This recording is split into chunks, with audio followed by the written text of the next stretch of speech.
잠시 후입니다. 잠시 후에 뭐가 있느냐 기사 같이 보겠습니다. 이 대통령 오늘 취임 100일 기자회견을 합니다.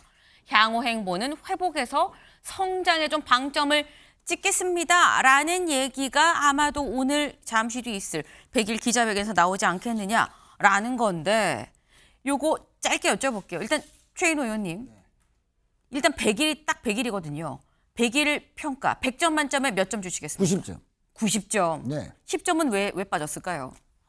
인사 문제에서 조금. 예, 조금 아. 실수가 있었습니다. 알겠습니다. 그럼 김성태 의원님은 몇 점 주시겠습니까? 저는 70점 주겠습니다. 70점. 30점은? 30점의 차이는 몇 가지 요인이 있는데 앞에 네. 말씀하신 대로 인사 문제. 네. 그리고 또 두 번째가는 당정 관계. 그러니까 이재명 대통령의 그런 국정 운영을 국민 통합과 협치를 통해서 네. 쉽게 말하면 정치를 안정시키면서 국가를 위해서 이렇게 변화시키겠다는 그런 것들이 집권당인 민주당이 실천을 하고 뒷받침을 해야 되는데 저는 여기는 엇박진하기 때문에 사실상 이것만 생각하면은 한 50점 삭감시키고 싶은데 그래도 뭐 한 70점 주고 싶습니다. 네. 일단 90점, 70점. 생각보다 좀 높은 점수긴 해요. 지금 일단 좀 잘하고 있다라는 취지로 좀 말씀하시는 것 같긴 한데 근데 사실 진짜 중요한 건 국민들이 몇 점으로 평가를 하냐라는 거겠죠. 국민들의 평가는 민심, 여론조사를 보면 알 수 있습니다. 지금 취임한 이후에 여론조사 추이를 좀 같이 볼까요? 6월 둘째 주부터 지금 쭉 9월 첫째 주 지난주까지의 여론조사입니다. 보면 처음에 이 긍정 잘했다라는 평가가 53에서 시작해서 62, 65, 64, 65, 57 잠깐 떨어졌어요. 이게 언제였었냐라는 건데 여기 지금 보면 조국 윤미향 광복절 특사 명단이 발표가 된 요 시점이죠. 요때 좀 떨어졌었다. 그런데 57에서 찍고 다시 지난주에 62로 5%포인트 올라갔다라는 거죠. 올라갈 땐 뭐가 있었냐? 한일 정상회담, 한미 정상회담이 있었다라는 겁니다. 이런 부분들이 있었고 지금 일단 지난주까진 62%였었고 오늘 목요일이죠. 오늘 아마 NBS 여론조사가 잠시 뒤에 또 발표가 될 겁니다. 그렇다고 하면 62%에서 더 올라갈 것이냐 내려갈 것이냐 여부가 나올 텐데 여기에 대해서는 최인호 의원님 올라갈까요 내려갈까요? 저는 더 올라간다고 봅니다. 어디까지 올라갈까요? 60% 중후반대까지는 치고 올라갈 것 같습니다. 왜냐하면 어제 네. 코스피가 4년 반 만에 최고치를 기록했지 않습니까? 네. 어쨌든 국민들의 입장에서 보면 먹고 사는 문제, 특히 주식 투자자가 1,400만이나 되거든요. 이렇게 많은 국민들의 주 관심사는 경제가 어떻게 될 거냐, 민생이 회복이 빨리 될 거냐, 물가가 잡힐 거냐, 수출이 호조를 보일 거냐, 또 경제 성장률이 앞으로 성장의 모멘텀으로 이제 완전히 돌아설 거냐, 네. 이런 문제인데 어제 이제 코스피가 극적으로 반등을 했다는 것은 국제적인 뭐 정세가 좋은 것도 있지만 국내의 호재들, 특히 대통령께서 주식 양도세를 완화하겠다 하는 그런 시그널들이 대통령 비서실장이나 또 그 전에 정책실장을 통해서 미리 알려졌거든요. 네. 취임 100일 기념 그 기자회견 때 대통령께서 그걸 밝히지 않겠나 하는 것도 상당히 좀 작용을 했는 건데 어쨌든 앞으로 이 해외에 나와 있는 주식 투자자 200조에 이르는 그 투자 금액이 국내로 턴한다면 이 경제는 더욱더 성장의 발판을 마련한 거기 때문에 60대 중후반으로 치고 올라가지 않을까 그렇게 보고 있습니다. 네, 아마도 62%에서 더 올라가서 한 60대 중후반까지는 가지 않겠냐라는 말씀을 하셨어요. 근데 그 이유로 꼽으신 게 제가 아까 일면 소개하면서 말씀드렸던 코스피죠. 서울신문 일면 사진 같이 좀 볼까요? 네. 오늘 사실 거의 뭐 대부분의 조간의 일면이 바로 이 사진이었었습니다. 코스피가 이 장중 최고점을 찍었다라는 건데 이 캡션 제목하여 새 역사를 쓴 국내 증시가 활짝 웃고 있다라는 거였어요.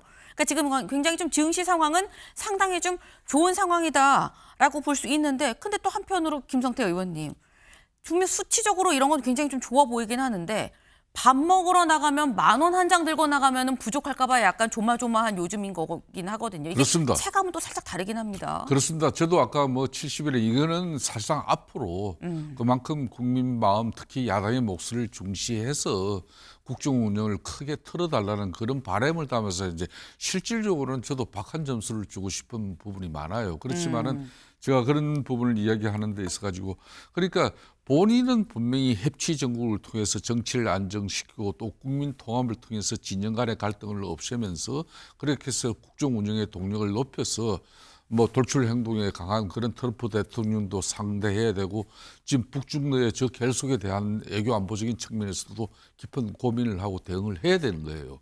그런데 지금 현재 자기 친정집인 당이 까꿀로 가고 있단 말입니다. 지난 월요일 날 청와대에서 실컷 대통령이 이재명 대통령이 여야 대표 초청해서 그냥 일본, 미국 방문 성과 보고하고 또 앞으로 국회에서 협조해 달라고 했는데 손 닫고 파한대서하고 또 뭐 집권당이 가진 게 많으니까 야당에 좀 많이 베풀어 그랬고 그렇게 하겠다 해놓고는 바로 그 뒷날 국회에 와서 교섭단체 대표 연설에서 그냥 내란 심판, 내란 척결만 애쳐대면서 협치를 갖다 한 번도 이야기하지 않는 대표가 정청래 민주당 대표예요. 네. 그런데 이런 사람에 대한 쉽게 말하면은 당정 관계에서 일정 부분 컨트롤이 이재명 대통령실이 정무적으로 이루어지지 않으면은 지금 이재명 대통령에 대한 국민적 여론 지지 62%는 이건 곧 머지않아서 50% 이하로 곤두박질 칠 수밖에 없다는 겁니다. 그게 바로 이제 왜 제가 그 이야기를 하는 거면 지금 정청래 당대표 중심의 거대 입법 관련 민주당이 너무 네. 반기업적이고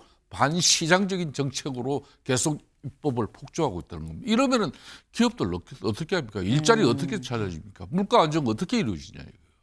알겠습니다. 그러니까 지금 말씀은 하지만 그러니까 지금의 상황이 62%라고 하지만 곧 아마 50% 밑으로 떨어질 거다. 왜냐하면 이재명 대통령은 뭐 협치하자라고 얘기하고 같이 다 포용하겠다라고 하지만 친정인 아까 이런 표현을 쓰셨어요.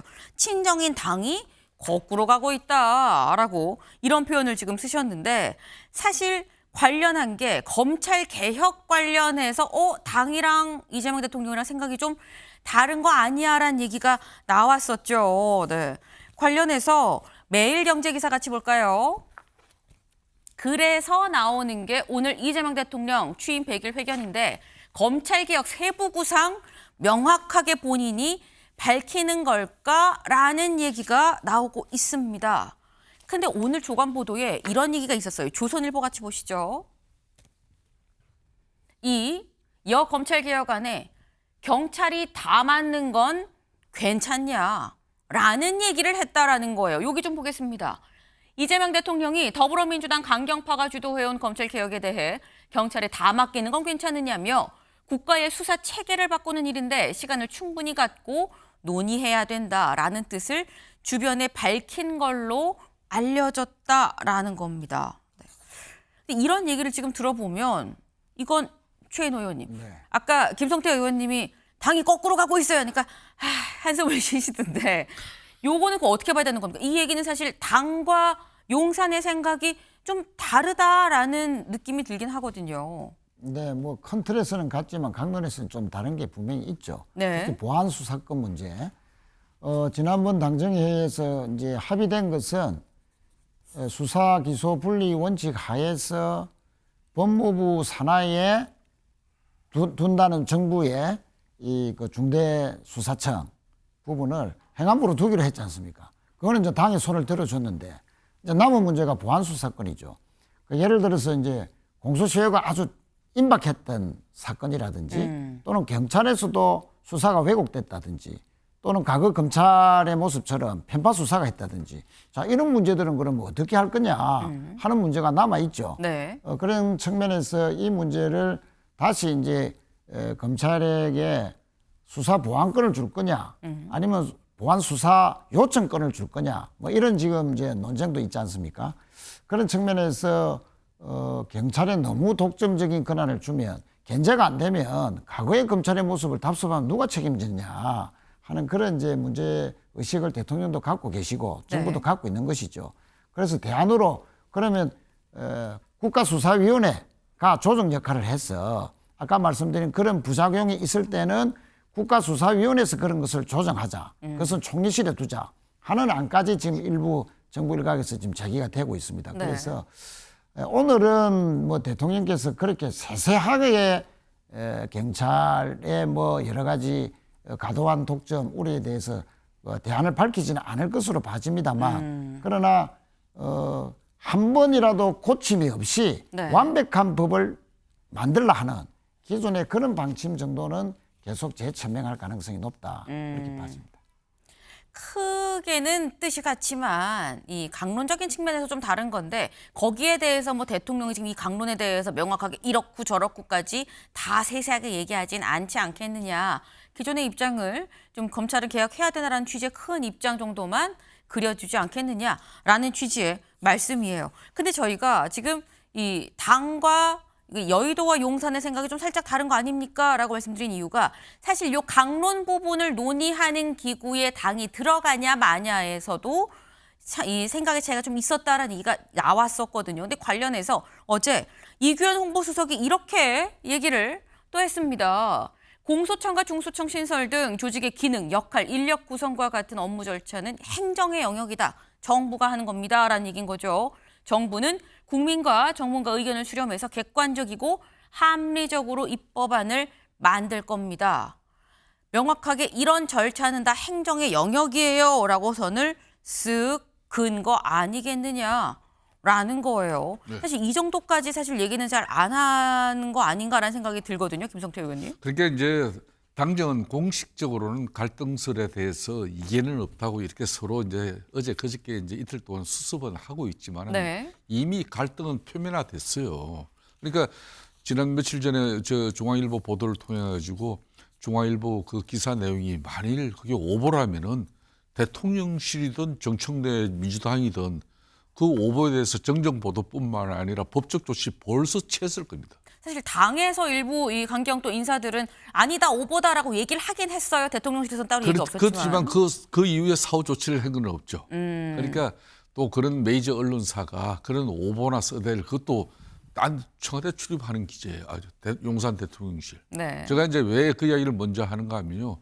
지금 이재명 대통령은 78년 만에 검찰청을 이걸 실질적으로 해체하고 정부조직법 개정을 통해서 헌법에는 검찰총장이 분명히 남아있는데 그럼에도 불구하고 무리해가지고 지금 이제 검찰청을 해체를 해버린 거 아니겠습니까?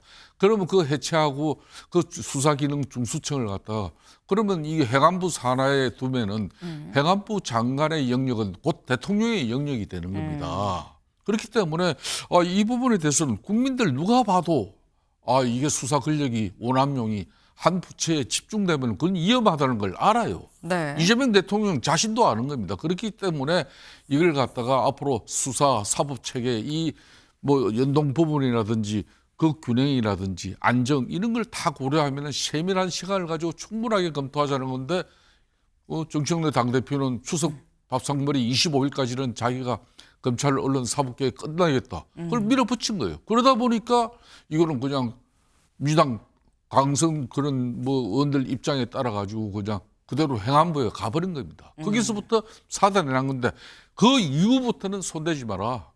이걸 이제 쉽게 말하면 행정의 영역으로서 앞으로 국무총실 산하에 이 검찰개혁 TF를 만들었으니까 이거는 정부가 주도할 거다. 즉 그 말은 앞으로 수사와 관련된 그런 세부적인 내용을 시행령과 규칙에 담는 사항은 이거는 대통령의 권한이니까 당이 더 이상 나오지 마라. 그 메시지를 이 대변인을 통해서 명확하게 이야기를 한 겁니다. 네. 수석 비서관을 통해서. 네. 지금 얘기를 지금 저희가 쭉 들어봤습니다만 일단 당과 정의 생각이 같으냐 다르냐 이 얘기가 지금 계속 나오고 있죠. 근데 이게 약간 일반 이 국민들 민심도 좀 다른 거 아니야라는 생각을 갖고 있는 거 아니겠느냐라는 게 여론조사에서 살짝 좀 드러납니다. 리얼미터 여론조사 같이 볼까요? 리얼미터 여론조사를 보면 이재명 대통령의 국정 지지도는 오름세죠. 쭉쭉 계속 오르고 있습니다. 그런데 당의 지지도는 살짝 좀 떨어지는 추세다. 근데 이걸 봤을 때 제가 보통 디커플링이라고 얘기를 하죠. 최인호 의원님. 네. 임기 초에는 보통 같이 가는데 지금은 약간 흐름이 좀 다르다라는 거예요. 어떻게 보십니까? 그렇습니다. 대통령 국정 수행 평가는 오름세고 당 지지도는 내림세다. 그게 표에 보이지 않습니까? 이게 이제 어쨌든 대통령은 국정의 책임성이라는 측면에서 중도층을 향해서 여러 가지 정책과 메시지를 내고 있는 반면에 민주당은 개혁성을 계속 유지 강화해야 된다 하는 그런 측면에서 다소 일반 중도층과는 일부 괴리가 있는 막 그런 차이가 이렇게 지지도의 흐름에서 당과 정부의 흐름이 다르다 하는 것으로 분석할 수 있고요. 앞으로 사실은 이 당 대표와 대통령의 입장이 조금씩 차이가 있다는 것이 계속되면 동반 하락할 가능성도 있다 하는 그런 측면에서 방금 김성태 의원님이 말씀하셨듯이 대통령실의 정무라인과 또 당 대표와 또 당 지도부 간에 긴밀한 조율이 필요하지 않겠나. 네. 좀 더 조율이 강화돼야 된다. 그래서 아까 이규현 홍보수석의 그 메시지는 정부가 입법을 주도하겠다. 즉 중수청이 행안부로 두기로 했다. 네. 즉 당의 입장을 들어준 만큼 이제 나머지 문제는 넘겨라. 정부가 입법의 내용도 정하고 또 주도할 테니 당은 좀 받쳐달라 하는 그런 메시지죠. 그런데 입법을 만드는 TF에 당도 참여해야 되겠다라고 해서 또 정부 수석과 일부 이견이 있는 것처럼 알려졌는데요. 앞으로 당의 개혁성과 또 국정의 책임성을 강조하는 대통령실 간에 이런 문제는 조만간에 불식이 돼야 된다. 자꾸 이런 것이 공개적으로 노정이 되면 대통령의 지지도도 올라가다가 주춤거릴 수 있다. 네. 대통령이 주춤거리면 당의 지지도는 더 내려가겠죠. 그런 좀 문제의식을 제대로 가져야 되겠다. 그런 생각입니다. 네. 지금 현재 이 당과 대통령의 지지율이 디커플링으로 가는 현상이 이게 자칫 커플링이 될 수 있는데 좋은 방향으로 오르는 쪽으로 커플링이 아니라 같이 하락하는 쪽으로 커플링이 될 수도 있기 때문에 그 점은 이게 뭔가 갈등이 자꾸 표면화돼서 노출되는 거는 좀 자제해야 되는 거 아니겠느냐라는 말씀을 하셨어요. 네. 사실 오늘 기자회견 잠시 뒤 10시부터 시작입니다만 경향신문 같이 볼까요? 이 대통령 오늘 회견도 각본 없다. 명함 뽑기로 즉석 질의응답을 할 거다라는 거예요. 근데 그렇다면 각본 없이 120분 동안 그냥 막 질문 들어오는 걸 이렇게 받는다고 한다 그러면 이건 김성태 의원님. 예. 사실 만약에 제가 그 자리에 있다고 한다면 조지아에 구금된 한국인들은 어떻게 되는 겁니까? 뒷배경이 뭡니까? 라고 물어볼 것 같긴 해요. 어떻게 보십니까? 김은미 앵커가 과거에 대통령실 청와대 그때 출입했었잖아요. 네. 그 경험 있죠? 저 기억납니다. 네. 당연히 지금 현재 지난 7월 달에도 122분 이렇게 언론인들과 흉금없는 이제 기자회견을 통해서 일문일답을 다 했는데 오늘도 아마 그런 식으로 하겠다. 그러니까 각본과 각책 없는 저런 대통령의 100일 기자회견에 대해서는 저는 뭐 긍정적으로 평가하고 싶어요. 그렇지만 오늘은 이 100일 기자회견을 통해서 그동안 성과물을 이렇게 자아자찬하는 그런 분위기로 가면 절대 안 됩니다. 100일 만에 무슨 성과를 낼 수 있습니까? 이제 자기의 의지와 앞으로 변화를 위한 국민 공감을 위한 노력을 이런 정도 했다. 이런 거는 우리가 받아들일 수 있겠지만 네. 그런 가운데 지금 현재 한일 또 한미 이런 정상회담을 통해서 한일 관계는 문재인 정권 때 소원해진 부분을 그대로 서털 외교를 윤석열 전 대통령이 살린 서털 외교까지 전개하면서까지 한일 관계를 잘 유지 발전하겠다. 이건 좋아요. 그러니까 미국의 트럼프 대통령 같은 경우는 이분은 한미 동맹이니 한미 그런 오랜 그런 혈맹 관계에 대한 부분에 대해서 인식이 많이 떨어지는 분 아닙니까?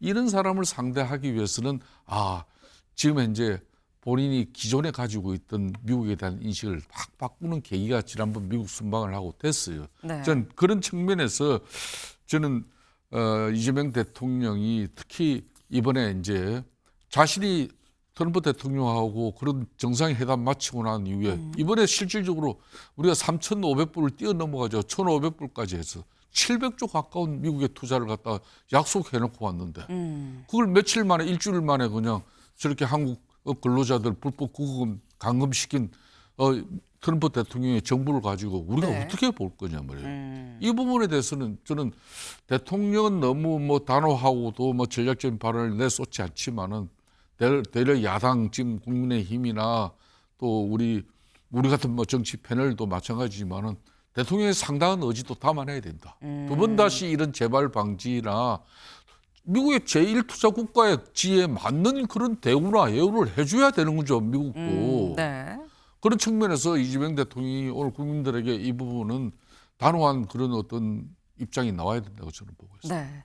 오늘 100일 기자회견에서 이 조지아주의 한국인 구금 사태와 관련해서 이재명 대통령 뭔가 단호한 재발 방지를 비롯한 이런 입장이 좀 나와야 되지 않겠냐라는 말씀이 오늘 실제 이 얘기가 나올지 좀 지켜봐야 될 부분이 아닌가 생각을 좀 해봅니다. 다음 키워드 넘어가 볼까요?